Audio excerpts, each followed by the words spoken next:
You pack your lunch every day. You cut your own hair at home. You drive 22 minutes past the nearest gas station to fill up at 9 cents cheaper per gallon. You haven't bought new shoes in 2 years. You share passwords for 4 different streaming platforms. You feel like you're on the right track. You're following every money-saving tip the internet has ever given you. So why does your bank account still sit in the same place? I spent 2 full years inside that exact cycle. My friend's eye was clipping coupons, buying the cheapest version of everything, spending Sunday afternoons driving between 3 different stores to save $14. I felt responsible. I felt disciplined. And of course, I felt constantly broke, because despite all that effort, the number in my savings account barely moved. No matter how much I reflect on it, it was truly a ridiculous period. Until I finally sat down and actually looked at the math, and in that moment, I realized something deeply uncomfortable. Half of the saving habits I had built were quietly making me poorer. They weren't saving money. I was so focused on the price tag in front of me that I couldn't see the damage happening behind it. That's what we're going to talk about today. 12 money-saving habits that look smart, feel responsible, and are slowly draining your finances dry. You're probably doing some of these right now. Some of them will make you defensive because they look so obviously correct that questioning them seems crazy. But math doesn't care about feelings. And the math on these 12 habits is brutal. Let's get into it. Always buying the cheapest option. This is the foundational mistake. Everything else builds on top of it. You need new work shoes. One pair is $39, another is $120. The $39 pair looks like the obvious win. You saved $81, right? No, wrong. The $39 shoes fall apart in 4 months. The sole separates, the stitching unravels. You buy another pair, 4 months later, same thing. Within a year, you've bought 3 pairs of cheap shoes, spent $117 in total, and you need a fourth. The person who bought the $120 pair is still wearing them comfortably. They'll get at least another year out of them. Their annual cost is $60. Yours is $156 and climbing. Terry Pratchett called this the Boots theory of socioeconomic unfairness, and it applies to nearly every purchase you make. Cheap tires you have to replace twice as often. Cheap pots that warp every 2 years. Cheap furniture that breaks and gets hauled to the curb. Cheap electronics that malfunction before the warranty runs out. According to Deloitte's 2026 Global Outlook, nearly half of all consumers are actively seeking value, including 35% of higher-income households. But here's what they found underneath that headline. Consumers who define value as lowest price waste more money over time than those who define it as lowest cost per use. Cost per use, that's the metric that actually determines whether something saves you money. A $100 jacket worn 200 times costs 50 cents per wear. A $30 jacket worn 15 times before it pills and loses its shape costs $2 per wear. The expensive jacket is 4 times cheaper in practice. Practice. The way out isn't buying everything luxury. It's asking one question before every purchase. How many times will I use this, and what's my real cost per use? That single reframe eliminates most of the false savings that cheap buying creates. Obsessive coupon clipping as a financial strategy. I know this one will get pushback because couponing has an almost religious following in certain personal finance circles. Let me be specific about what I mean. Using a coupon for something you were already going to buy is smart. Buying something you weren't going to buy because you have a coupon for it is a net loss disguised as savings. LendingTree's 2025 bulk buying study found that only 24% of bulk shoppers say they never waste the products they buy. 38% admit they occasionally or frequently throw away bulk purchases. Among Gen Z and parents with young children, that waste rate climbs to 51%. 51%. Ohio State researchers documented something even more striking. Consumers who clip more coupons and buy cheaper brands actually waste more food than those who don't. Couponing drives overbuying, overbuying drives waste. Waste erases the savings. According to a 2025 analysis, the average American household throws away nearly a third of the food it buys. That translates to roughly $1,500 a year going straight into the trash. If your couponing habit saves you $40 a week but causes you to buy $30 worth of food you never eat, your actual savings is $10, minus the 3 hours you spent finding, clipping, organizing, and planning around those coupons. At that math, you're earning $3.33 per hour for your couponing labor. Federal minimum wage pays more than that, and in my opinion, your 3 hours are worth far more. The way out: use coupons only for items already on your shopping list. Track your food waste for a single month. Weigh or estimate everything you throw away. The number will shock you, and it will permanently change how you think about savings that come attached to things you didn't need. Driving across town for cheaper gas? This habit is so widespread that gas station apps have built their entire business models around it. You drive 12 minutes past the nearest station to save 9 cents per gallon. On a 14-gallon fill-up, you saved $1.26. The round trip added 6 miles to your drive. At the 2026 IRS standard mileage rate of 70 cents per mile, those 6 miles cost you $4.20 in vehicle operating costs. You spent $4.20 to save $1.26. You lost $2.94 and 24 minutes of your life. This math applies to every drive farther to pay less decision you make. Going to a cheaper grocery store, driving 30 minutes to a warehouse club, heading to an outlet mall. The savings on the product have to exceed the cost of reaching the product, and that cost includes fuel, vehicle wear, and the value of your time. Most people never run this calculation because the savings feel tangible and the costs feel invisible. Refusing to spend money on tools that save time? You wash every dish by hand because the dishwasher wastes water and electricity. You spend 45 minutes mowing a lawn someone could handle for $50. You do your own taxes with free software that takes 11 hours instead of paying an accountant $250 for a 2-hour session that might also find deductions you'd miss. Time has a dollar value. If you earn $60,000 a year and work roughly 2,000 hours, your time is worth $30 per hour. Every hour you spend doing something you could pay someone less than $30 to do is a net loss. The 11 hours you spend on your taxes have a time cost of $330. If the accountant charges $250 and finds even one additional deduction, you've come out ahead on both time and money. This isn't about outsourcing your entire life. It's about being honest about which tasks you're doing yourself because you genuinely enjoy them, and which ones you're doing because spending money on convenience feels wasteful. Sometimes the most wasteful thing you can do is spend 3 hours saving $20.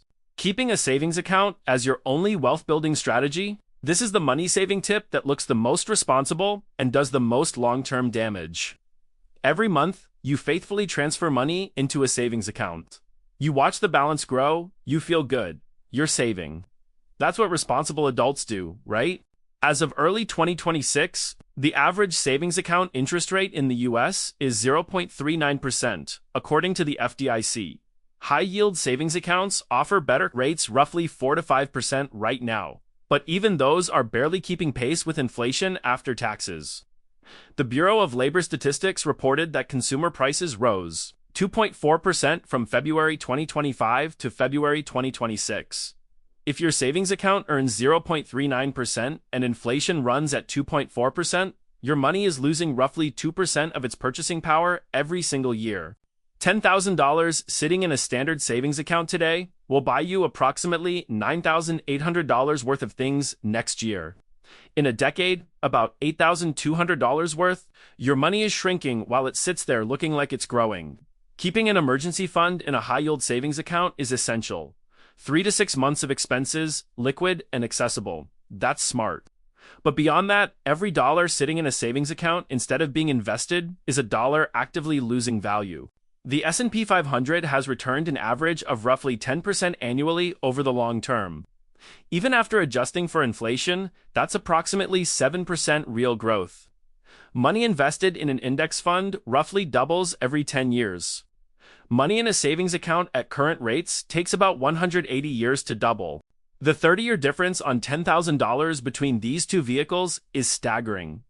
In the index fund, it becomes roughly $76,000. In the savings account, about $11,200, which after inflation is worth less than you started with in real terms. The way out. Keep your emergency fund in a high-yield savings account and invest everything beyond that in a diversified, low-cost index fund. This isn't investment advice, it's just math. Buying in bulk without tracking what you actually use Costco is a temple. I get it, the per unit prices really are lower. The problem isn't the per unit math. The problem is that the per unit math only holds if you consume every unit. A 5-pound bag of spinach costs less per ounce than a 1-pound bag, but if your household can only eat 1.5 pounds before the rest turns to green slime in the back of the fridge, you didn't save money. You spent more on spinach and got less spinach.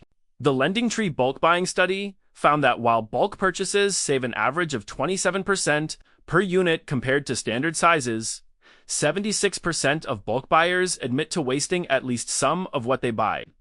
Among younger shoppers and families with kids, more than half regularly throw away bulk items before using them.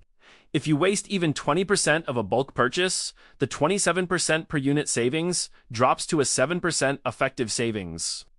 Waste 30% and you're paying more than the non-bulk price. This is especially destructive with perishable food, which is exactly what most people buy at warehouse clubs. Produce, dairy, bread, meat. The USDA projects grocery prices will rise another 3% in 2026. So the instinct to buy more for less is strong. But Americans already throw away about a third of the food they purchase. Buying more food at a lower unit cost doesn't help if total waste increases. The way out: buy in bulk only for non-perishable items you use at a predictable, consistent rate. Toilet paper, dish soap, trash bags, rice, canned goods. For perishables, buy only what you'll consume within their shelf life, even if the per unit price is higher. A smaller quantity fully consumed is always cheaper than a larger quantity partially wasted. Skipping preventive maintenance to save money. Your car needs an oil change. It's going to cost $55. You push it off another 2,000 miles, then another 3,000. The engine starts burning oil. A seal dries out because the old oil degraded. 6 months later, you're looking at a $1,400 repair that a $55 maintenance visit would have prevented. You didn't save $55, you incurred a $1,345 loss. The same logic applies to dental cleanings, annual physicals, home HVAC servicing, gutter cleaning, and tire rotations. Preventive maintenance exists because it's cheaper than corrective repair. Every single time a $100 dental cleaning prevents a $2,000 root canal, a $90 HVAC tune-up prevents a $4,000 compressor replacement. A $30 tire rotation prevents $800 in premature tire replacement, plus potential alignment damage. The math is never close. This isn't financial advice, but data across healthcare, automotive, and home maintenance consistently shows the same thing. Every dollar spent on prevention saves $3 to $10 in repair. People who save by skipping maintenance are building a debt of deferred costs that compounds just as reliably as interest, except it all hits at once when the failure finally happens. Paying only in cash to control spending, the cash envelope system has its place. For people struggling with compulsive spending, the physical limitation of cash can be genuinely helpful. But for the average person, paying exclusively in cash comes with significant hidden costs. If you pay your balance in full every month, you're giving up credit card rewards that return 1.5% on every purchase. On annual household spending of $60,000, that's $900 to $3,000 a year in cash back, travel points, or statement credits. Just gone. Voluntarily surrendered. You also lose purchase protection, extended warranties, fraud protection, and the ability to dispute charges. If you buy a defective appliance with cash, you have no recourse.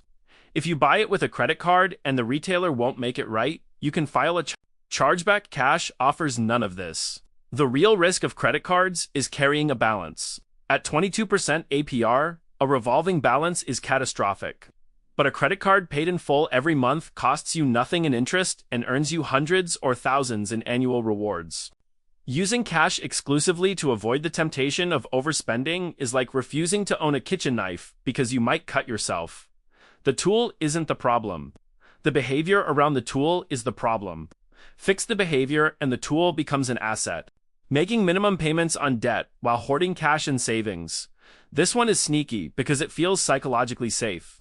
You have $6,000 in credit card debt at 22% APR and $8,000 in a savings account. Earning 4.5%, you make the minimum payment on the card and feel secure because you can see a savings balance. But the math on this arrangement is violent.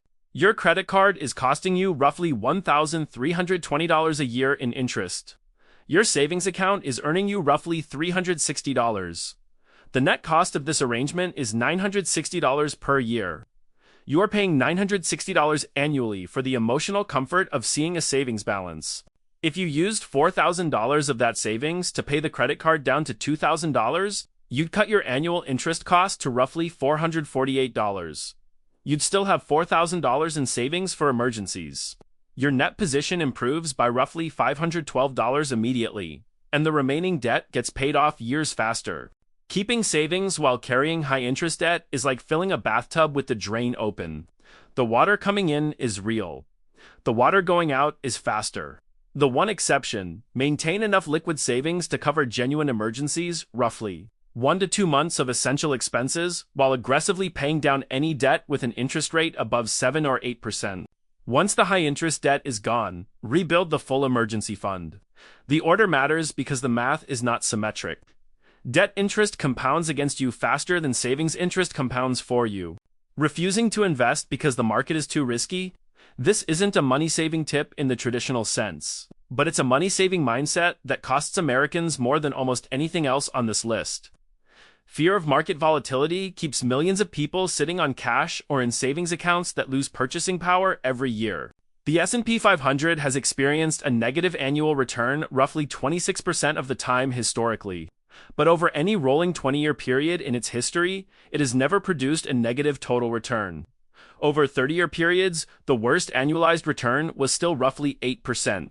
Staying out of the market to avoid a potential 20% decline means you also miss the recoveries, which historically happen faster and more forcefully than the declines. Missing the 10 best trading days in a 20-year period can cut your total return in half. Market timing, which is what waiting for the right time really means, requires you to be right twice. You have to exit before the drop and re-enter before the recovery. Professionals with billions in resources and decades of experience can't do this consistently. You cannot do it from your phone during lunch. The average American personal savings rate is roughly 4%. For most households, every dollar that stays in cash, instead of being invested over their working lifetime, represents roughly $4 to $7 of lost future wealth. A family that keeps $50,000 in savings accounts from age 30 to 65, instead of investing it in a diversified index fund, gives up approximately $1 for $100,000 in growth. The safety of cash costs them a house. DI wing everything, including things you're bad at. You don't want to pay $400 to have your living room painted? 3 weekends gone. It looks uneven, and you'll repaint it in 2 years. You saved $200 by fixing the plumbing yourself. The connection leaks. The water damage costs $800. You replaced your own car brakes and saved $350. 6 months later, a grinding noise means you installed the pads wrong. Now you need new rotors to total bill $920. There is a meaningful difference between DIY projects you have the genuine skill and tools to execute well, and DIY projects you attempt because paying a professional feels extravagant. The first category saves real money. The second creates costs that exceed what the professional would have charged, plus the additional cost of the mistake, plus the value of the time you spent making it. The way out is an honest self-assessment. If you've done this specific task before and it went well, DIY it.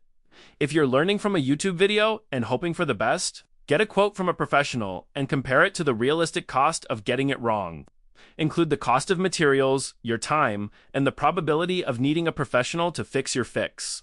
For most people, on most tasks outside their core competency, the professional is cheaper than the mistake. Extreme frugality that costs you earning potential. You pack lunch every day and save $12. That's genuinely smart. But you also skip the monthly team lunch your boss organizes because it costs $22. And at that lunch, your coworker mentioned an internal opening that pays $15,000 more than your current role. You skip the industry conference because the registration is $350, and at that conference, 3 people in your field were going to meet the person who would have referred them to their next job.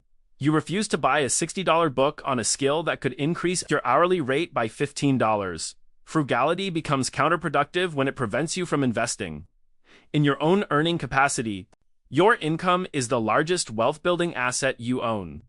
Over a 40-year career, the difference between earning $55,000 and $70,000 of gap that's often closed by a single skill upgrade, a single professional connection, or a single career move is $600,000 in total lifetime earnings before investment returns. Spending a few hundred or even a few $1,000s per year on professional development, networking, industry knowledge, and career-adjacent opportunities is not an expense. It's the highest return investment available to most working adults. Canceling every subscription without evaluating the return? The average American spends $219 a month on subscriptions, much of which is wasteful.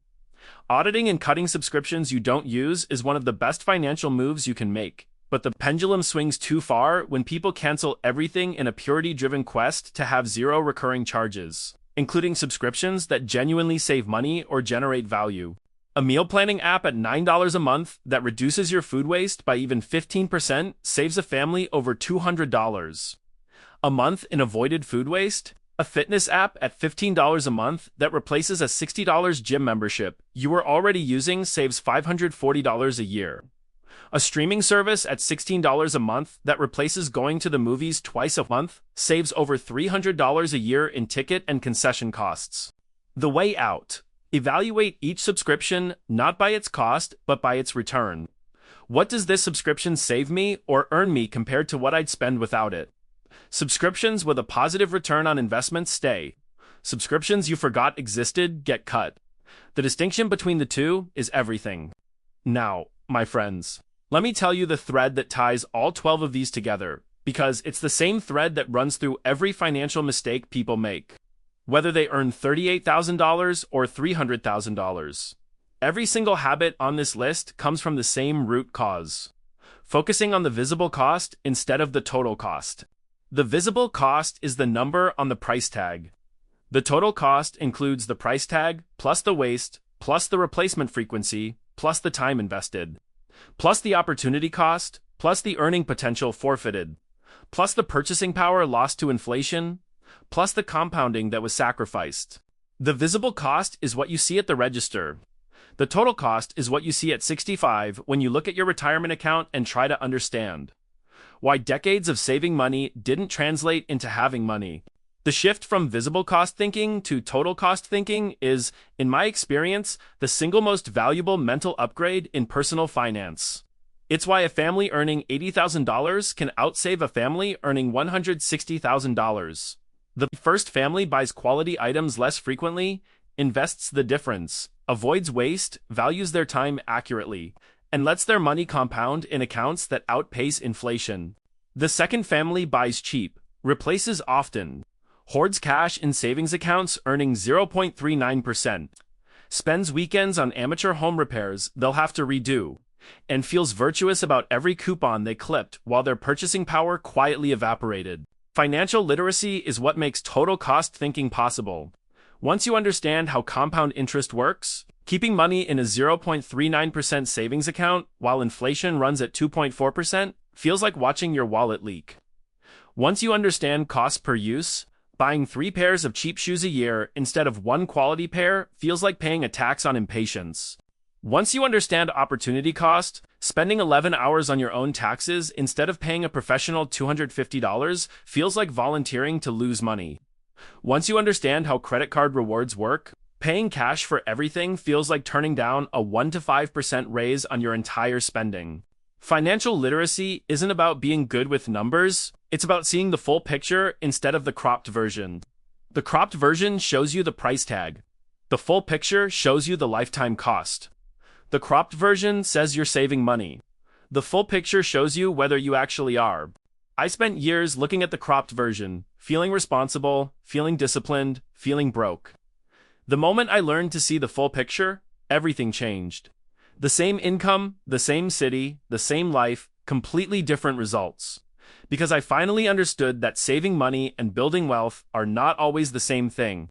Sometimes the very habits you think are saving you are the ones keeping you exactly where you are. The price tag is the beginning of the conversation. The total cost is the answer.